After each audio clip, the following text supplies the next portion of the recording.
Sa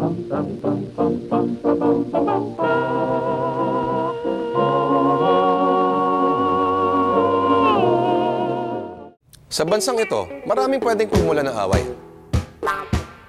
Pero tingin ko tol, wala na mas lalala pa kaysa sa bagong pakulo ng MMDA. Mahigit 365 na ang nabigyan ng warning ng MMDA mula noong July 2. Bawal lang magsindi sa mga abangan ng sasakyan sa train stations at footbridges, mga eskwelahan at government offices at iba pa. Government office? Teka, kasama ba dyan ang Malacanang? Nakakatawa kasi, hindi ba parang common courtesy lang naman ito? Hindi ba? Pagbibigay galang sa kapwa. Paano ka hindi uubuhin? Nakahubad ka.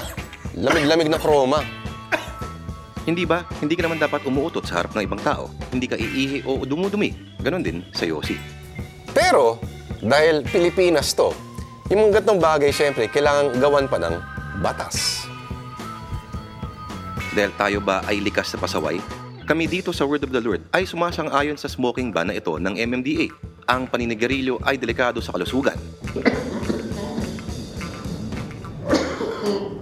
Isang kasuklam-suklam na bisyo. Kung wala kang pagmamahal sa sariling baga mo, huwag mo nalang idamay ang ibang tao. Pero, sa tingin nyo ba naman, may mangyayari ba naman sa batas na to? Kung maaalala natin dati, hindi ito ang unang kampanya ng gobyerno laban sa paninigarilyo. Naalala nyo ba yung Yossi Kadiri campaign ng panahon ni dating DOH Secretary Juan Flavier? Pero kung usok at kalusugan lang ang usapan, marami pang dapat unahin. Bakit hindi targetin ang mga ito?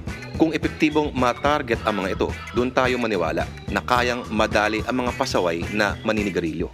At tindihan ang parusa, imbis na multa lang ng 500 to 1,000 or community service, dapat bigyan sila ng ganito.